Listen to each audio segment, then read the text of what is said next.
चंदा, अब तक तो इसे आ जाना चाहिए था। पुनीत ने अपनी घड़ी में टाइम देखा तो 9 बज चुके थे और उसने जैसे ही पीछे पलटकर देखा, चंदा खड़ी मुस्कुरा रही थी।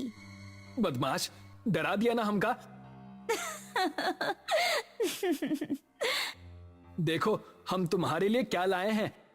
ऐसा कहकर उसने अपनी जेब से एक डिबिया निकाली।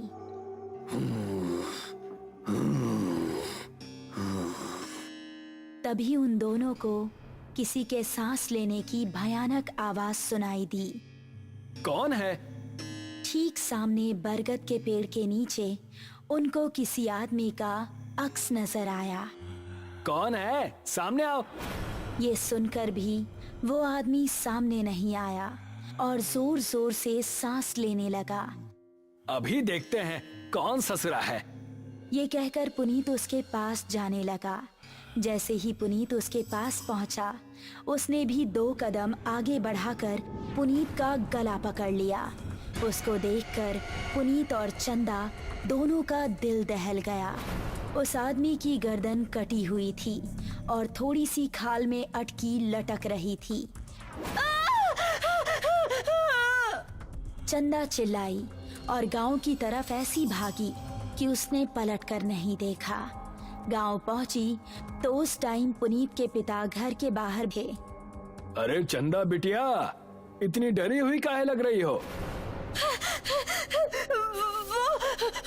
वो पुनीत। चंदा ने हाफते हुए उनको पूरी कहानी सुनाई। पुनीत के पिता ने अपने साथ कुछ आदमियों को लिया और चंदा उन सभी को लेकर उसी जगह पर पहुंच गई। यही जगह थी वो जहां उसने पुनीत को पकड़ा था। उन लोगों ने इधर उधर नजरें घुमाई तो कोई आसपास नजर नहीं आया। तभी चंदा की गर्दन पर ऊपर से कुछ टपका।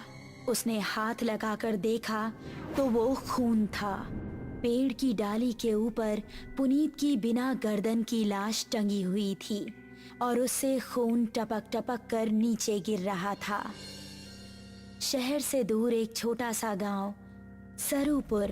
रात के समय सभी अपने अपने घरों में आराम कर रहे थे। बाबूजी, हम जरा अपने दोस्त महेश से मिलकर आ रहे हैं। उसकी तबीयत जरा ठीक नहीं है ना? ठीक है, लेकिन जल्दी आना। जी बाबूजी। ऐसा कहकर वो खुश होता हुआ घर से निकल गया। आज तो सारे दोस्त मिलकर मस्त पार्टी करेंगे, मजा आ जाएगा। जंगल का रास्ता पकड़ लेता हूँ, जल्दी पहुँच जाऊंगा। अभी वो जंगल में आगे बढ़ ही रहा था कि पीछे से उसको आवाज आई। अकेले ही पार्टी करने जा रहे हो? हमका साथ लेकर नहीं चलना है क्या? अरे अर्पणा और दिव्या, तुम दोनों क्यों हर बार हमारे पीछे पड़ जाती हो? हमका साथ लेकर चलते हो कि बोले अभी तुम्हारे बाबूजी से? अरे नहीं नहीं मेरी माँ, चलो मेरे साथ। थोड़ी देर चलने के बाद वो तीनों एक जगह पहुँचे जहाँ रामू और महेश बैठे हुए थे। अबे ये क्या, तू फिर से लड़कियों को साथ ले आया? क्या करता है यार, हर बार की तरह इस बार भी धमकाने लगी थी दोनों। अब क्या करें, हम दोनों को भी अब पार्टी की आदत पड़ गई है। चलो थोड़ी सी शराब पी ली जाए। उसने पास ही रखी बोतल खोली और गिलासों में शराब पलटने लगा।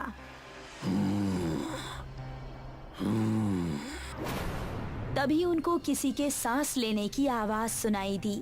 उन्होंने देखा तो पांचों के रोंगटे खड़े हो गए। सामने से कठमुंडू चलता हुआ आ रहा था। उन्होंने कदम बढ़ाए ही थे कि तभी कठमुंडू ने दिव्या को पीछे से पकड़ लिया। उसने दिव्या को इतनी जोर से कसा कि उसके मुंह से खून निकल गया। बाकी चारों अब बेहद डर गए और वहां से भाग निकले।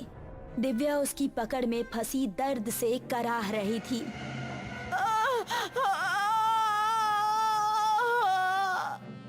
उसने दिव्या को जमीन पर धक्का दिया और उसके ऊपर आ गया।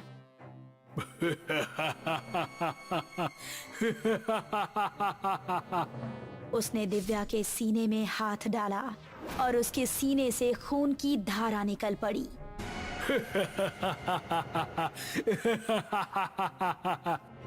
बाकी चारों इतना डर चुके थे कि उनको खबर भी नहीं थी कि वो किस दिशा में भाग रहे हैं। वो काफी देर तक भागते रहे। अब अपर्णा की हालत खराब हो चुकी थी। वो आ जाएगा, रुकने का समय नहीं है। ऐसे कब तक भागते रहेंगे? हम जा कहाँ रहे हैं, कोई बताएगा? हम रास्ता भूल चुके हैं, हमें नहीं पता कि गांव किस तरफ है। क्या कह रहे हो तुम? फिर तो हम सबका बचना नामुमकिन है। तभी पेड़ के ऊपर से एक हाथ आया और उसने महेश का गला पकड़ लिया। ये हाथ कठमुंडू का ही था। राकेश ने महेश का पैर पकड़कर उसे बचाना चाहा, लेकिन कठमुंडू ने उसको पूरी तरह से ऊपर खींच लिया और वो तीनों चिल्लाते हुए वहाँ से भाग निकले। वो देखो, सामने वो घर, उसके अंदर चलते हैं। वो तीनों एक घर के अंदर घुस गए और राकेश ने जल्दी से दरवाजा बंद कर दिया। तभी कोई जोर जोर से दरवाजा पीटने लगा। तीनों का शरीर इस समय बुरी तरह से कांप रहा था। दरवाजे की धम धम उनके दिल को दहला रही थी। तभी खिड़की से कठमुंडू का एक हाथ अंदर आया और उसने अपर्णा का हाथ पकड़ लिया। बचाओ!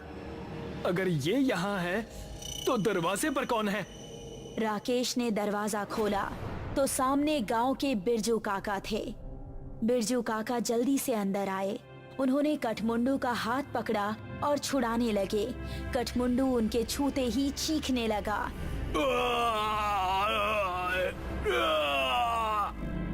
वो चीखता चिल्लाता हुआ वहाँ से भाग गया। तुम ठीक तो हो अर्पणा? मैं ठीक हूँ, शुक्रिया बिरजू काका। तुम लोग यहाँ करने क्या आए थे, वो भी इस समय? हमसे गलती हो गई बिरजू काका, लेकिन ये कौन है और आपको देखते ही वो भाग कैसे गया? ये कठमुंडू है।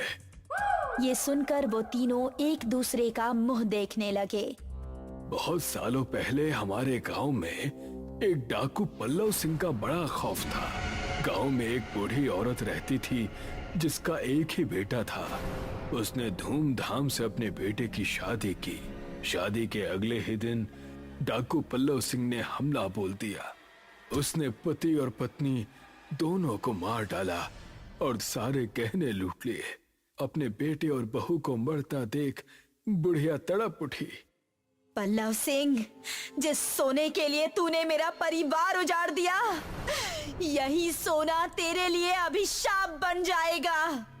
तू कभी नहीं मरेगा, सिर्फ भटकता रहेगा और इस सोने से हमेशा दूर भागेगा। ये सुनते ही पल्लव सिंह हंसता हुआ वहां से चला गया। कुछ दिन बाद पल्लव सिंह के ही एक आदमी ने उस पर हमला कर दिया। वो उसकी जगह सरदार बनना चाहता था, लेकिन पल्लव सिंह तलवार के हमले से भी नहीं मरा। उसकी गर्दन आधी ही कटी और थोड़ी सी खाल में अटक कर रह गई। उसने अपने सभी साथियों को मार गिराया। उसने अपने उंगलियों में जितनी भी सोने की अंगूठियां पहनी थी वो गर्म होने लगी और उसके हाथ जलने लगे। बुढ़िया का श्राप अब शुरू हो गया था। उसने सभी अंगूठियां उतार फेंकी और जंगल में भाग गया। तब से अब तक वो जंगल में ही रहता है। मेरे छूने से वो इसलिए भाग गया क्योंकि मेरे हाथ में ये सोने का कड़ा है।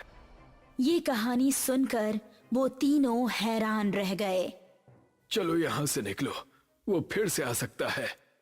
बिरजू काका को रास्ता पता था, इसलिए वो तीनों उनके पीछे पीछे जा रहे थे। जब वो जंगल की सरहद पर आ पहुंचे थे, तभी कठमुंडू वहां आ गया। उसने अपर्णा का पैर पकड़ लिया।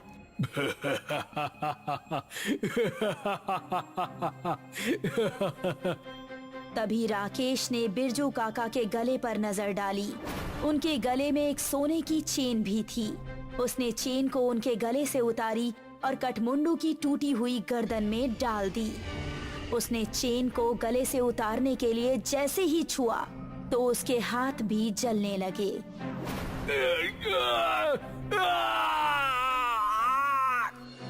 वो वहां से भाग निकला। उसके बाद वो चारों गांव के अंदर ही जाकर रुके। जब उनको देख गांव वाले इकट्ठा हुए तो उन्होंने सबको अपने साथ बीती हुई घटना सुनाई। वो दिन था और आज का दिन है।